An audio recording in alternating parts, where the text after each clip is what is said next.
Happy to have Jessica Howard here with us today. So Jessica received her PhD at UC Irvine in 2022, where as a NSF Graduate Research Fellow, she used advanced computational methods in generative machine learning, collider physics, and early universe cosmology. Since then, Dr. Howard, Jessica joined as a postdoc at KITP and has now continued, I guess, as a UCSB Chancellor's Postdoctoral Fellow. So Jessica's work, involves a lot of work at the intersection of theoretical particle physics, machine learning, and mathematics. And today, we're very lucky to have her present and talk about the wide and wonderful world of optimal transport theory in physics. So let's welcome Jessica. Thanks for joining us. Thank you so much to the organizers for that lovely introduction and also for inviting me. I'm super excited to talk to you all today about the wide range of applications of optimal transport theory in physics. This talk is largely based on a series of works with my amazing collaborators who are listed here. And I have quite a bit of material to cover, but that being said, please interrupt me with questions. I appreciate it's a very broad audience, so I'd rather have a dialogue than no one understand what I'm saying. So, okay, so as a particle physicist, one of the main tools in our toolbox are field theory calculations. This underlies pretty much all of the modern predictions that we make. So any advances in our ability to compute in field theories is crucial. At the same time, I don't need to tell everyone here that machine learning, its power and its capabilities are rapidly growing in recent years. And so it's natural to wonder to what extent we can connect these two different areas. And interestingly, this connection is more than just wishful thinking. It's both quantitatively and qualitatively manifest. But the easiest way to see why these two areas are connected is actually through a more roundabout path, through probability and statistics.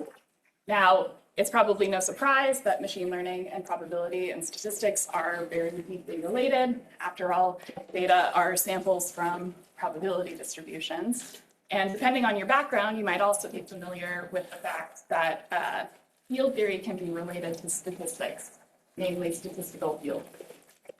And so in this talk, I'll be motivating that there are a lot of rich connections between all three of these areas, and in particular that optimal transport is a very useful lens with which to view this. Now, optimal transport is particularly interesting because it connects to so many different areas of machine learning, mathematics, and physics. And the space of applications is quite vast. So this is a very incomplete list just to give a general impression of the scope of this area. And I think one of the reasons why optimal transport is so powerful and so interesting is its ability to serve as a bridge between analytics and numerics. And today, I'm hoping to paint a picture of how this is particularly true and particularly useful when it comes to connecting field theories and machine learning.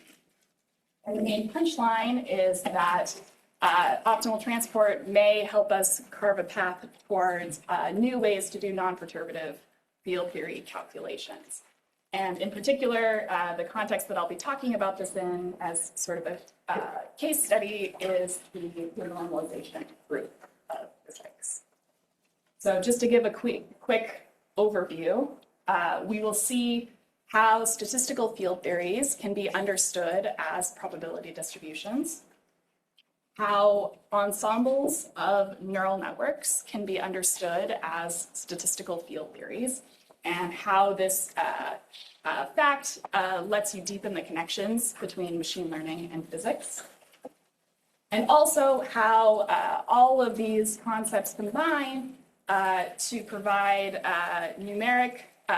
numerically tractable ways of computing RG flows, and as well as some very interesting analytical insights on how to generalize RG flows. Okay, but first, we need to know what optimal transport is. And so I will give a kind of brief overview of this. So optimal transport is really the answer to this question. What is the optimal way, according to some notion of cost of movement, to transform one probability distribution into another, one piece at a time? A way that I think is very intuitive to visualize this is as moving piles of dirt. So if I carry more dirt in my shovel or I carry it further, that is going to cost more energy, more work in order to transform the left distribution into and optimal transport is trying to find the optimal way to do this. Solving this problem gives you two things. It tells you not only how to implement this optimal transformation, so how to move one distribution into another, it also gives you a notion of distance between the probability distributions. And you can think about this as a generalization of the idea of work. And a fun fact that I always like to mention is that technically, Monge developed optimal transport for exactly this dirt moving problem before group theory. But as a field of mathematics, it's been much more sparsely studied since then. Okay, so to make optimal transport a little more concrete, we'll swap out our piles of dirt for one-dimensional probability distributions. So given a way to measure the distance between points on your ground space,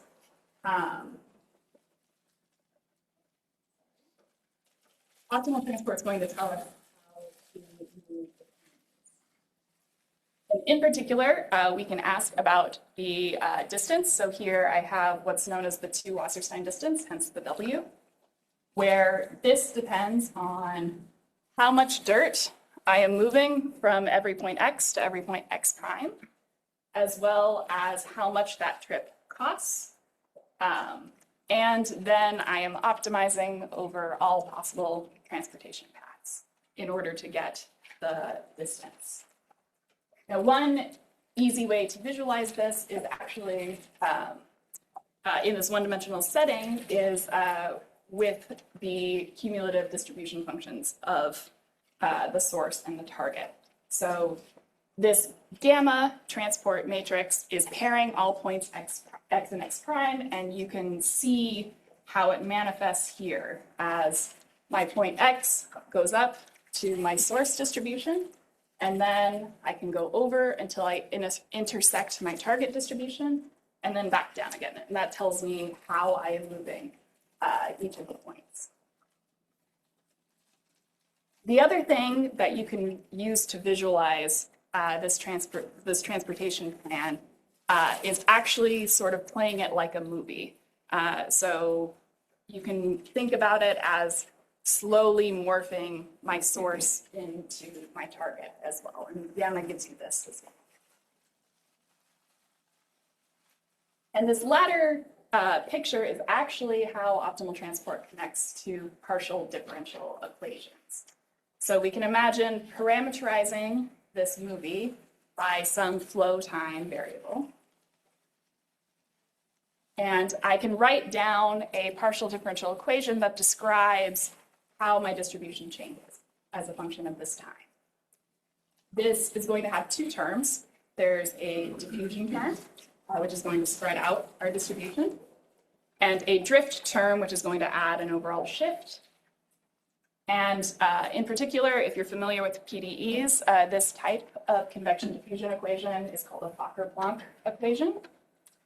And the interesting thing is that you can rewrite this Bakar-Planck equation in an optimal transport way. So you can think about this as a PDE, or you can think about this as doing gradient descent of some potential F, and where the gradient is measured in terms of this Wasserstein distance. So you can think about this as I start at my initial distribution, I'm rolling down some hill until I get to my final distribution.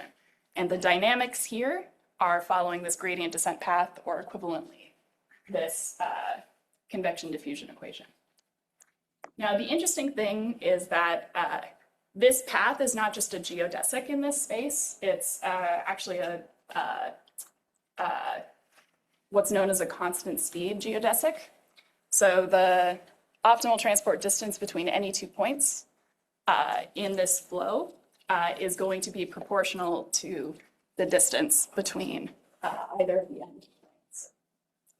And this picture is very general. So any Fokker-Planck equation can be written in terms of this kind of gradient flow. Okay. So now that we are a little bit more familiar with what optimal transport gives you, we can talk about the space of applications.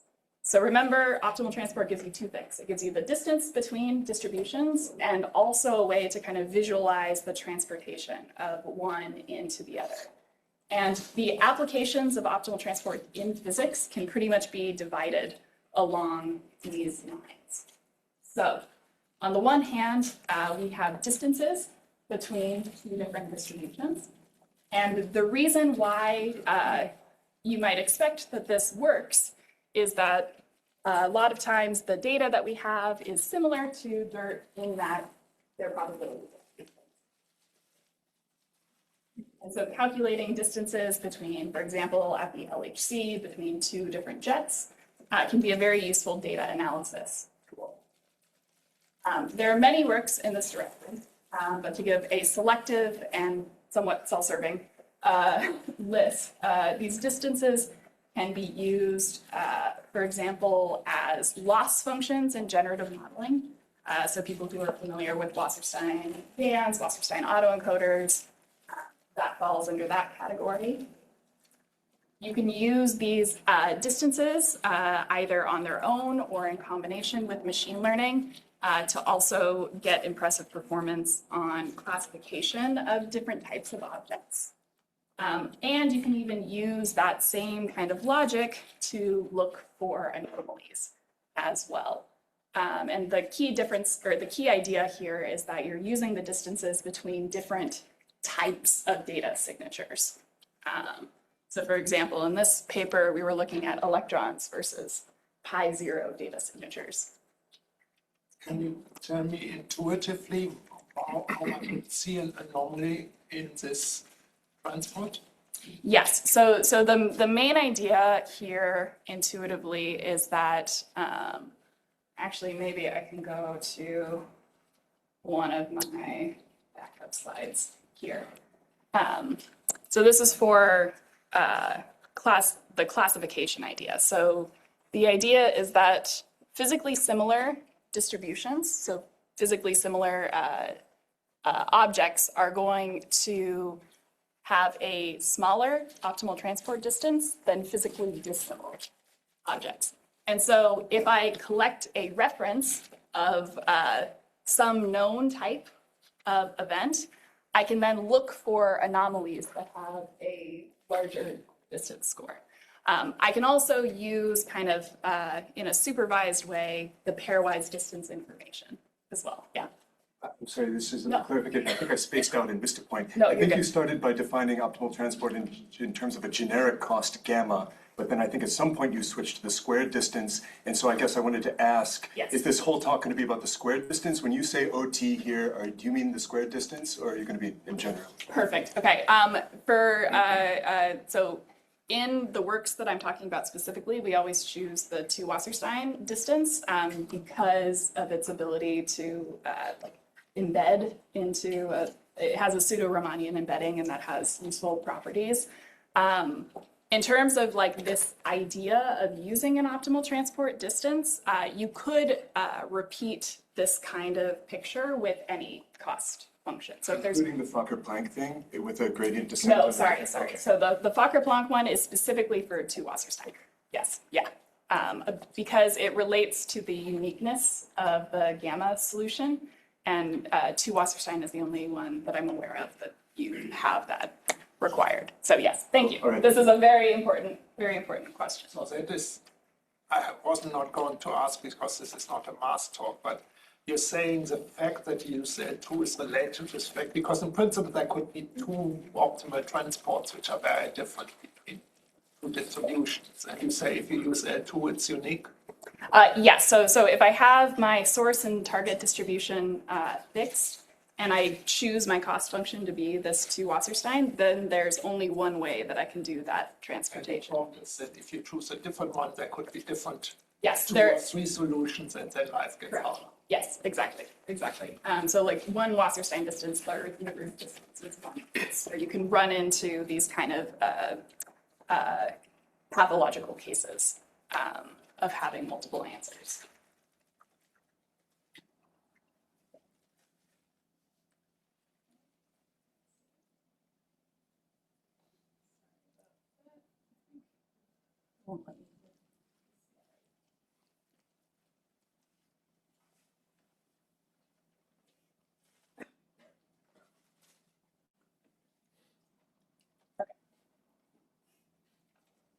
All right. Any other questions? This is great. Cool. Okay. So this space of applications is all using the distance notion of optimal transport. But the other space of applications that you can consider is actually thinking about this transportation plan. So exactly this equation. And this is actually going to be the main focus of this today, is how we can connect this picture to field theories. Okay.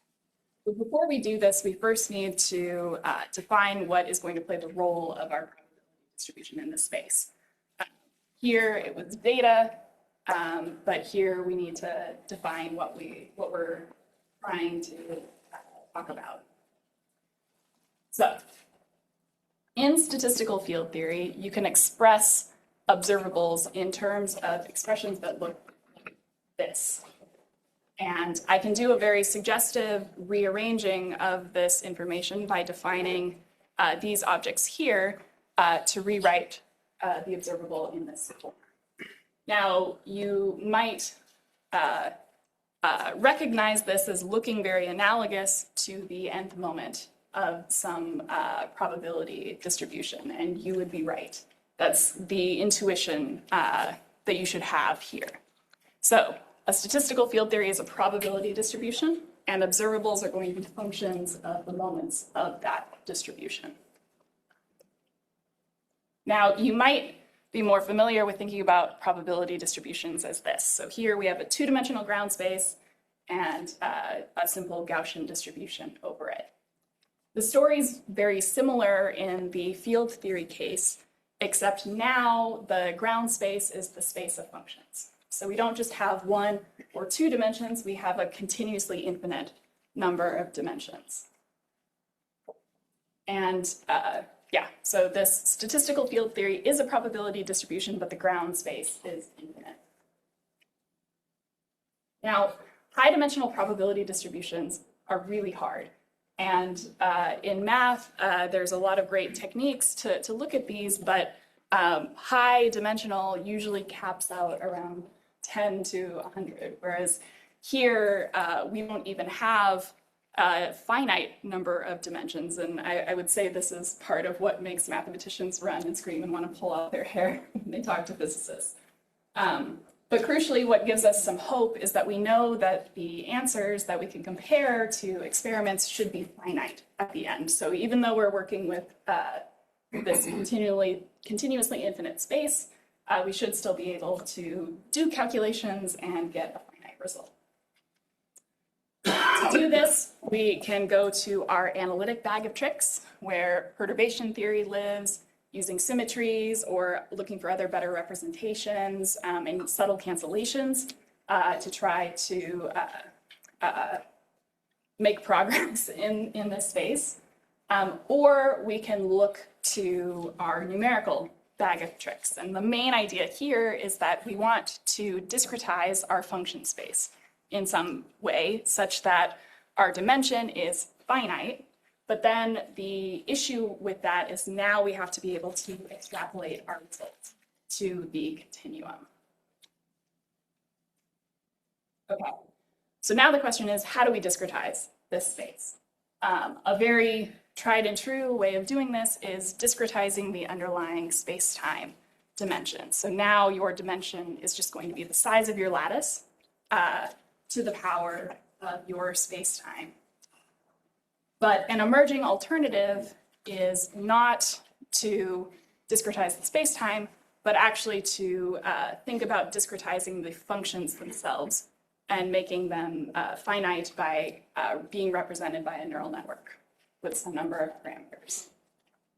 Now, why does this work? Well, you might have heard of the universal approximation theorem, which says that a single layer infinite width neural network can approximate any continuous function. So our network, as you're probably all very familiar with, has weights and biases and nonlinear activation functions in general. So when we initialize, these parameters are going to be randomly chosen from some distributions that we specify, usually uniforms or Gaussians. And crucially, what this means is that the initial function itself is also going to be random. Random inputs means random output. So the alternative perspective that you can have is that this function at initialization has actually been sampled from a probability functional. And that's what we're going to be making use of here. But then the question is, what is this distribution? How do you imply what P of F is from these weights and biases for information about them?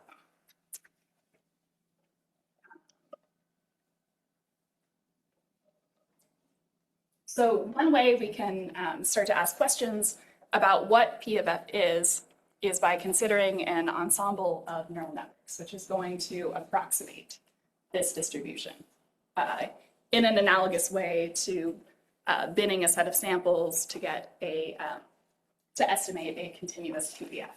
The idea is more or less analogous. Now, because we're summing over a lot of independent random variables, the central limit theorem applies. And so this distribution over function space is actually going to be Gaussian. Or as physicists would say, it's a generalized free field theory. So, okay, usually when we're calculating in field theories, we want interaction. So how do we get this? There's two ways. So we can truncate down to finite width, as we no longer have an infinite, very flexible network. And this is going to introduce perturbative interaction corrections to our Gaussian. Or we can directly correlate parameters at the start. So that breaks the IID assumption of the central limit theorem. Okay, so the main idea behind connecting these two is that you could then design your field theory. So given some distributions for my weights and my biases and some architecture, I can sample that and then tell you what the functional distribution should be. To make this concrete, and this will come up later. Ask a question Yes, there. yes. So normally when I think of neural networks, I will actually think of fixing my nonlinear function to be something. Mm-hmm. Is it important in this application that you actually have at your availability this continuous space of nonlinear functions that sort of seems to make the life, well, richer, but also harder? Good. So you're asking, I guess, so my architecture is fixed, right? Like the connectivity. And does that hurt you? Is that what you're asking? So is it important for you in your architecture that you don't just start with some standard nonlinear function? No, you can Keep it, or do you have to iterate? Do you have to update the function? Is that important for you? you see, update the activation functions. Yes. No, you can keep them. So you can do this story for standard ReLU, Tanch. That doesn't matter so much. Yeah, it's flexible enough that you can describe it. But yes, in principle, fixing a certain architecture is going to bias. For large enough width, it's been shown that you still approach this Gaussian limit, and you can control how considering finite width affects that. So yeah, it's pretty general, I guess maybe is the. But I mean, eventually you probably have a paper which has numbers. And do you then fix that at lunch, or do you actually update the functions? The activation functions you mean? Yeah, you fix it. Yeah, it's fixed. Cool. And I guess I will show an example of this right now. So I can engineer a field theory for a scalar field with mass m. And it's a very simple, relatively simple neural network. So it's just a single layer where I've taken my inputs, done a linear transformation. I fix a cosine activation function and then weight it in this particular way. And then the output is just a simple, again, linear transformation with a sort of volume weighting. And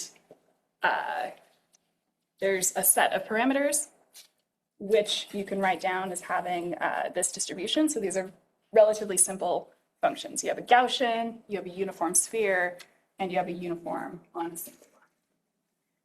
You put all this together, and you take the width to infinity. What you find is that this will reproduce the propagator that you would expect from a free field theory.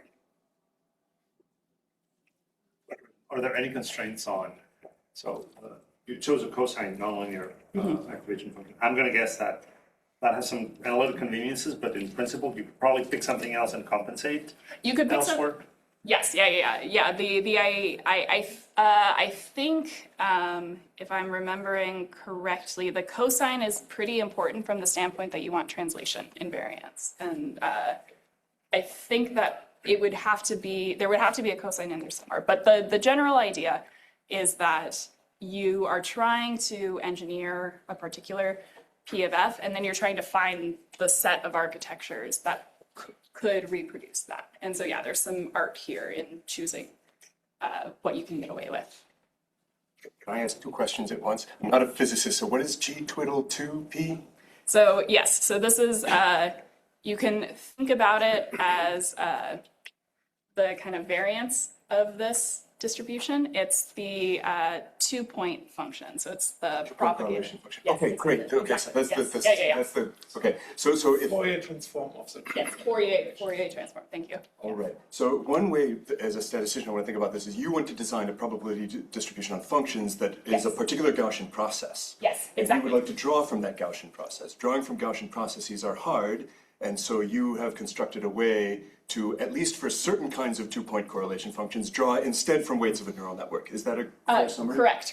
And to be clear, this is not necessarily my own work. But yes, that is the idea of this research direction. So So I guess the question then is like, in what generality can you do this? Can I give you any 2-point correlation function, and can you define something that's simple and easy to draw from that in infinite width reproduces that? yes, yeah. That's the idea. Okay. Yeah. So wait, even if I'm in 4-dimension and I have to worry about renormalization and triviality of 544 and all this stuff, you can still do it? Yes. So there is an example of making a 5-4 theory in 4 dimensions. Yes. Is it trivial or not? The biggest problem right now behind this kind of pursuit is that it's difficult to design the theories that you're interested in such a way that you can put them on a computer. Because a lot of these statements are made at in the limit of infinite width. And truncating to finite width is going to give you perturbative corrections. But in principle, yes. So you can do this non-perturbative. I mean, the question of non-perturbative renormalization group theory to figure out the infrared problem is sort of a difficult question, right? Yes. And so you say you can, so Where did you get your free lunch from? That this suddenly is not difficult anymore? Okay, I see. And we will come to the renormalization group a little bit later. So it might You be. mentioned before perturbation theory and normalization group, we all understand. Yes. But if you want to understand asymptotic freedom confinement, you need to do infrared normalization group, which is not solved as far as I know. So how do you solve it with this? Yes. So I think the biggest issue right now towards doing something like QCD, for example, is that this story right now with networks has only been done for free fields and fermion fields, but gauge fields are I think still under development. It's not clear how to get to that point yet.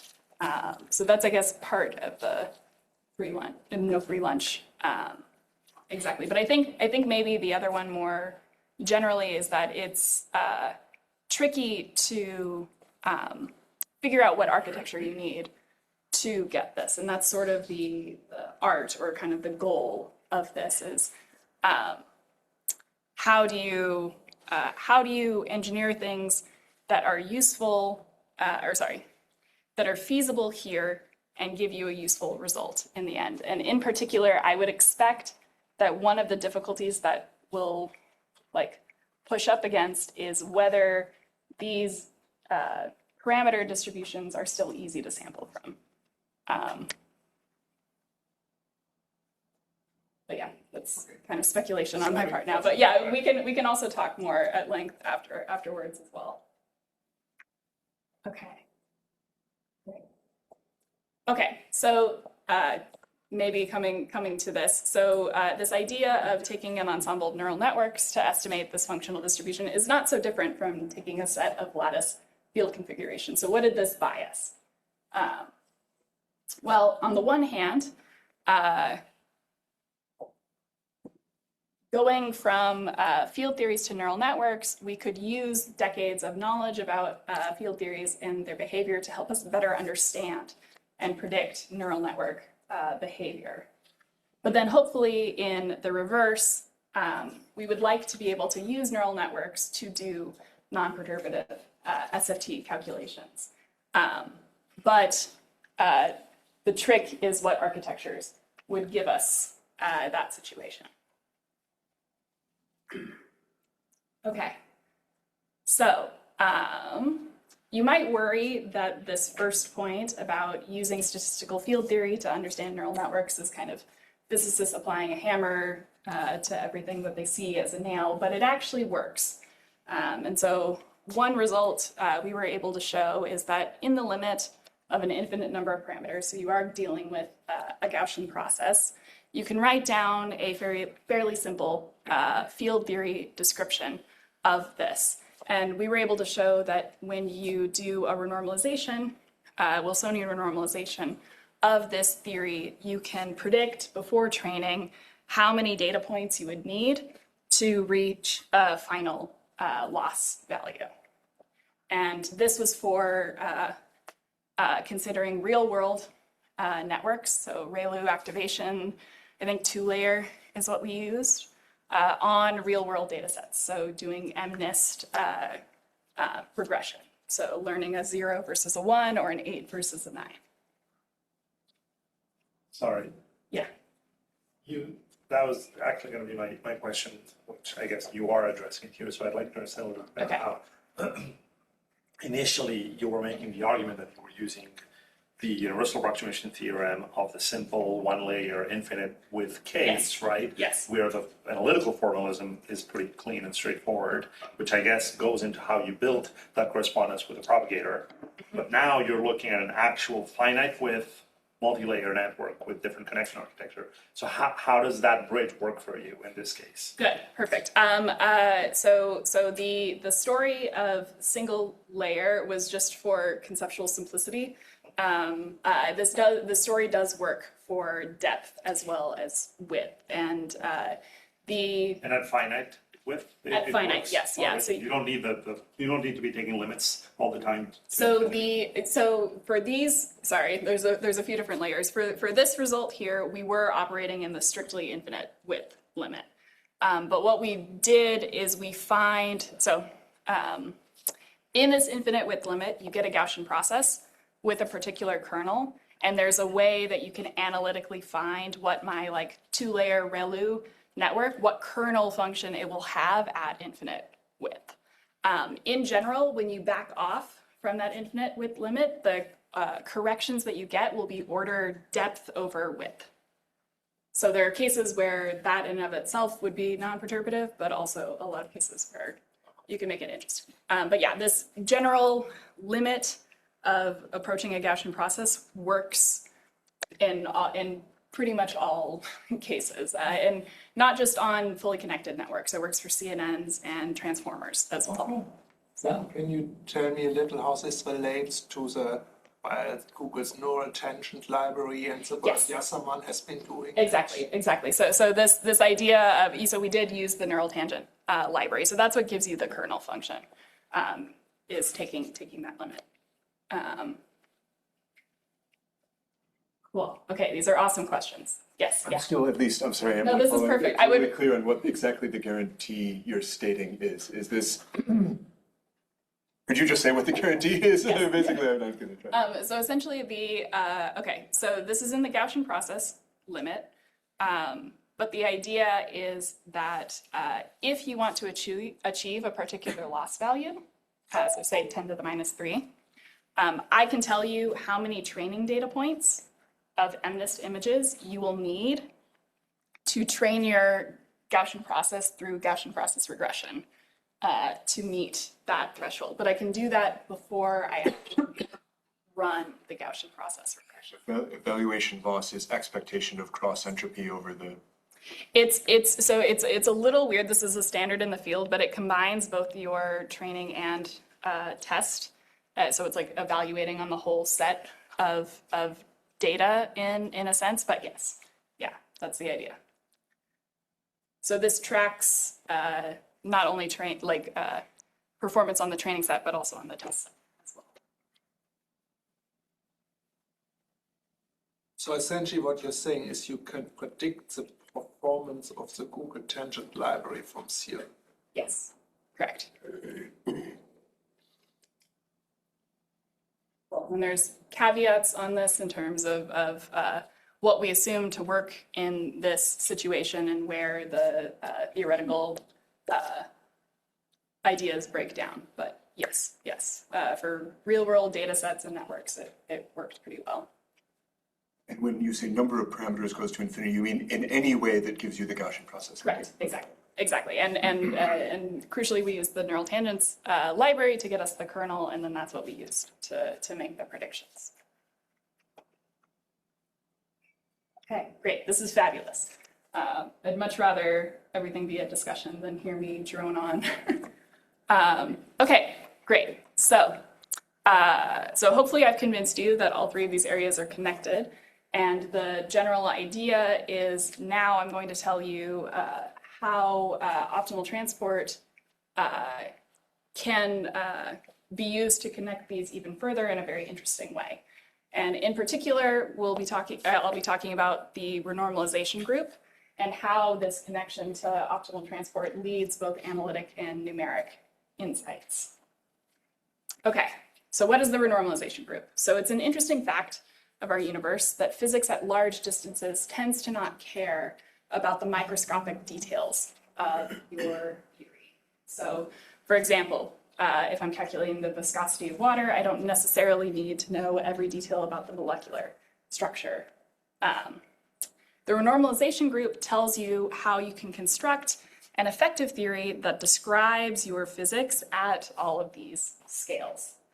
And what's interesting is that very large differences at small scales can correspond to very small differences at large scales. You can tell this same story for field theories as well. And so this was work that was formalized by Wilson. So you can think of a theory as being a point on an infinite dimensional parameter space. The RG trajectory is going to describe how this theory changes as you consider it at lower and lower energies. And in particular, what determines the trajectory of this flow is this idea that we still want to be describing physically the same system, just at a lower energy scale. And so in particular, the observables, if I'm calculating at an energy scale far below here, if I'm calculating an observable with my effective theory or my UV theory, I should get the same answer. I can do this same story with a different theory. And again, we'll see that potentially large differences in the UV can correspond to small differences in the IR. And so at low energies, two theories might be indistinguishable. They're part of the same universality class. But this is fundamentally the same idea as before. So now the question is, okay, how do I parameterize this trajectory? And to do this, we'll do a small shift in lambda and ask how the effective action changes. Okay, so we know that our effective action shouldn't depend on high energy information. So we can write it only in terms of the low energy modes of our theory. So we can get our observables from the partition function here.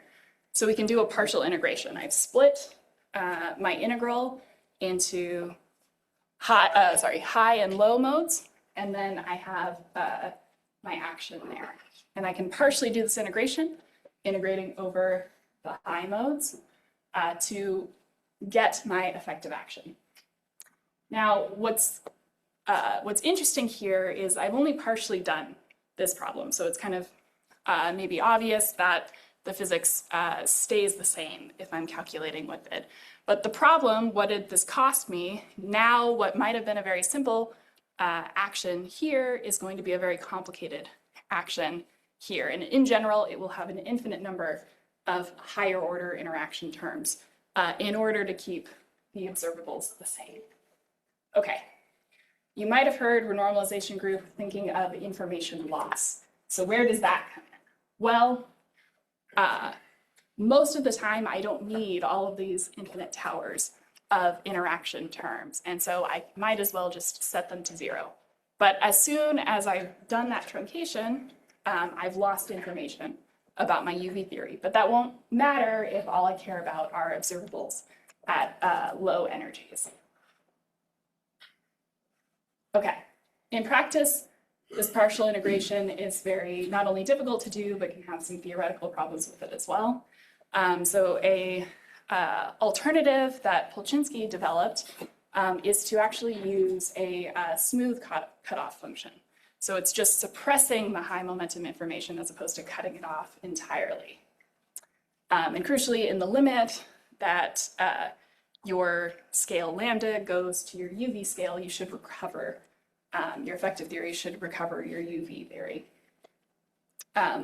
Another interesting general property, regardless of the cutoff that you use, is that the changes to your effective action are going to be local in lambda. And so now the question from before, we want to know how our effective action shifts under this very small change in lambda.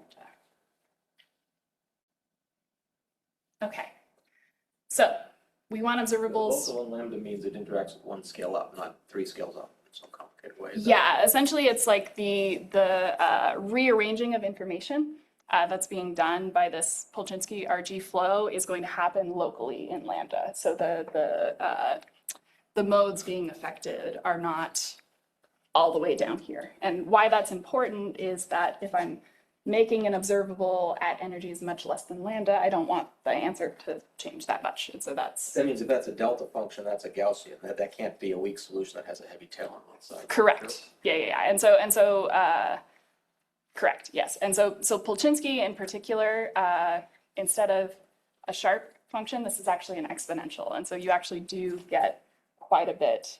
This isn't exactly 1.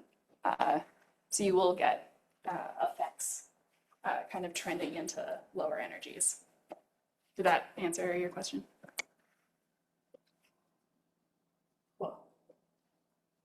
Okay. So we want our observables to remain invariant, and a way that we can ensure this is if our correlation functions are invariant.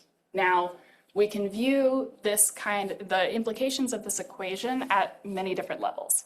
So on the one hand, we can view it at the parameter level. This gives us beta functions.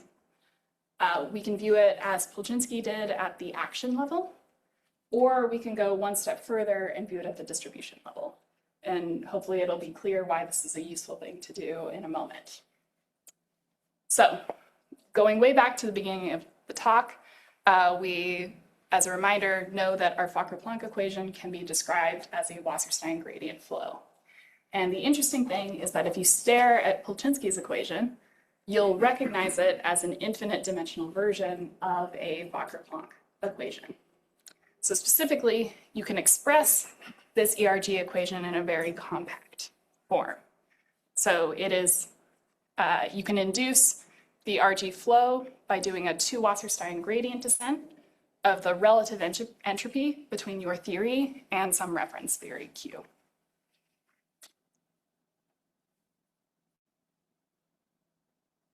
Okay.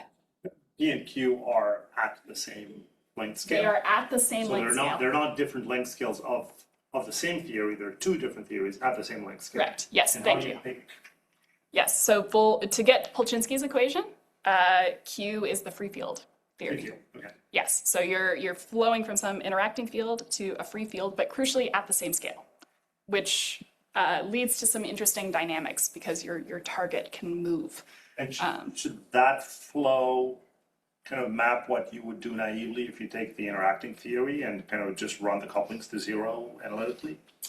Sorry, run the couplings to 0. If you have the interaction couplings. Like like doing Wilsonian versus Polchinski. Yes, you can show that they're equivalent. Yes, yeah. Cool, but yes, this also brings up a good point. So for Polchinski, Q is the free field theory, but you could choose any other reference, and then it corresponds to a different RG scheme. But overall, should still leave. So is that related to the fact that when I do renormalization, I have to sort of choose what I want to keep fixed? And if you keep the reference to be the free field, does that correspond to renormalization such that my mass is fixed? Okay. And would then be the mass or will the mass be, the free field, will it have a different mass at different scales? Once you rescale, it should have the same, but without rescaling, it will move. Yes. I see. So I should think of Q lambda, even though it in principle depends on lambda, but it's essentially a rescaling of a free field with a given mass. Yes, correct. It's let's see if I have this.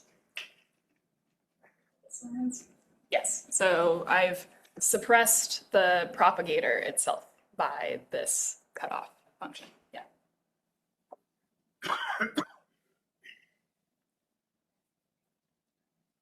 Okay. So viewing, so what is the role of optimal transport in this? So we can rewrite it as this Wasserstein, but what does this do for us? And the answer is that viewing the problem in this way can give you both numeric and analytic insights. And so these ideas of Wasserstein gradient flows are things that are studied very robustly in the mathematical literature. And so the Fokker-Planck equation, you can write a dual stochastic differential equation for this. And what this does is you can numerically calculate your RG flows. So I have my theory at some scale. I can evolve these according to these samples according to the SDE. And that will, in effect, give me the RG evolution from lambda 0 to a lower scale lambda. The benefits of doing this is that the strategy is non-perturbative, so I don't have to have a perturbative field theory that I start with. It's highly parallelizable, so doing this SDE is very fast. And the connection to optimal transport, and in particular the Wasserstein gradient flows, can give you very useful error bounds on the numerics here, and also help with taking the continuum limit. Okay. On the analytic side, coming back to choice of scheme, you can notice that this equation will be true for many different choices of C and V. And so you can actually say that a particular choice is defining an ERG scheme. Okay, so in Polchinski's ERG, implicitly what we're doing is we're ordering the importance of modes according to some energy scale, where UV are the parameters that contain the least amount of information. But what if there's a theory with no obvious energy scale, such as like a finite neural network very far away from the infinite limit? What do? Well, what we're really doing is using energy as a proxy for information. So is there another way that we can measure information content? And the answer is yes. So the Fisher information metric is a more general measure of a parameter's information content. And you can think about it as sensitivity to a particular, of a model, Q, to a particular parameter, theta I. So larger means that parameter has more information, smaller means it has less information. Okay, with this, we can define a more general RG flow, where we set a length scale, remove parameters, either by resetting them to ignorant initialization, or setting them to 0 entirely, and we'll remove the ones with the least amount of information, less than A. And then we slowly increase A. And just a quick note that when energy is the right scale to use, BRG and Polchinski's ERG are exactly the same. Okay, so during training, we know that we have some architecture with some parameter distribution that starts at initialization. For many different training schemes, it will proceed according to Bayesian inference. And the thing that's changing is the parameter distribution. The neural network field theory correspondence tells me that at every step, I can, in principle, find a dual field theory. It might be highly interacting, highly non-trivial, but it should exist. But the question existed, what kind of flow takes your initialization to its final point? And the answer is that this Bayesian renormalization group actually offers a unified interpretation for this. So intuitively, the thing to think about is that, and I'm running desperately short on time, intuitively, the idea is that at initialization, your model is not, it doesn't know the task. It's ignorant of the task at initialization. And then as it trains, it's going to slowly approximate the true model. And this happens via Bayesian inference. Now, formally, analytically speaking, Bayesian renormalization can be shown to be the inverse of Bayesian inference. So you're slowly spreading this out. And in field theory language, what you can say is that the true model defines an information theoretic UV fixed point. And I can RG evolve to an information theoretic IR with no information about the UV. And BRG in this sense can also tell you about all of the intermediate stages as well. Cool, okay. So this is our free field theory from last time. So this is our 2-point function, said more explicitly here with the volume term. So training is going to update our weight parameters, and it is going to cause the variance, sigma squared, to decrease. BRG, what we're going to do is we're going to, as before, score the weights with the least amount of information, reset them to their initialization, so resample them, and then slowly increase RA. Now, analytically, what this should do is cause the variance to increase, which makes sense. We trained to decrease it, now we're doing the opposite. But you can also interpret this as decreasing the volume of momentum modes, which is exactly what you would expect from a Wilsonian RG. And we can see this not only analytically, but also qualitatively, we see the same behavior even at finite width. So as we increase A, our variance increases as well. Okay, so just to kind of close, coming back to a bird's eye view, we've seen that probability distributions exist in many different places, and optimal transport can tell you how to calculate the distance between them and also the transformation between them. And both of these have deep connections to both physics and machine learning. So on the one hand, we have our ability to use distances in data analysis, and we also have the connection to the renormalization group.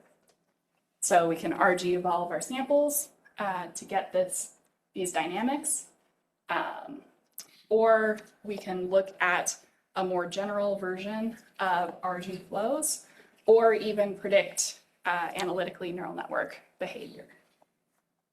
And so one direction that I see this kind of direction of research going is towards new ways to do non-perturbative field theory calculations and enhancing what's already done. And along the way, there's a lot of other very interesting physics to be done as well. And hopefully we can also better understand neural networks in the process. All right, thank you so much for your attention. Sorry for running over.